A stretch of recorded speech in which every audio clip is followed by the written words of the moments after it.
গত 24 মার্চ 2025 আমার বিএডের থার্ড সেমিস্টারের পরীক্ষা ছিল, তাই আমি সকাল সকাল রেডি হয়ে কাটোয়া থেকে বর্ধমান ট্রেনে চেপে চলে এলাম। এবার স্টেশনে নেমে টোটো ধরে বর্ধমান ইউনিভার্সিটির পথে যাচ্ছি। যাওয়ার সময় প্ল্যানেটোরিয়াম আর জু সামনেই পড়লো, তোমরা দেখতেই পেলে। এবার আমরা রবীন্দ্রনাথ গেট দিয়ে ঢুকে ডিপার্টমেন্টের পথে যাচ্ছি। নমস্কার নমস্কার নমস্কার, ওয়েলকাম টু আওয়ার ব্লগ। নমস্কার, ওয়েলকাম টু অত্রিশা ক্রিয়েশন।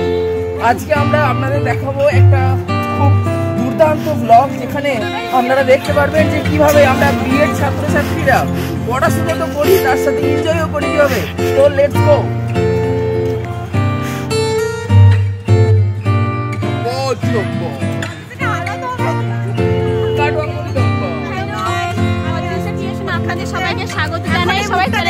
আমি এই বর্ধমান ইউনিভার্সিটি থেকেই উদ্ভিদবিদ্যা বিভাগে স্নাতকোত্তর করেছি। নেক্সট কোনো ব্লগে তোমাদের দেখাবো আমাদের উদ্ভিদবিদ্যা বিভাগটাকে। এই দেখো আমার এক কিউট বান্ধবী।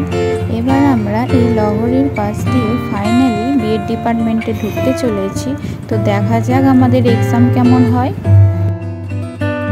Exam complete. এক্সাম খুবই ভালো হয়েছিল আমাদের সবার। এক্সামের জন্য তোমাদের সাথে আর্ট আর ক্রাফটের ভিডিও শেয়ার করা হচ্ছে না, কিন্তু খুব তাড়াতাড়ি তোমাদের সাথে শেয়ার করব। টাটা।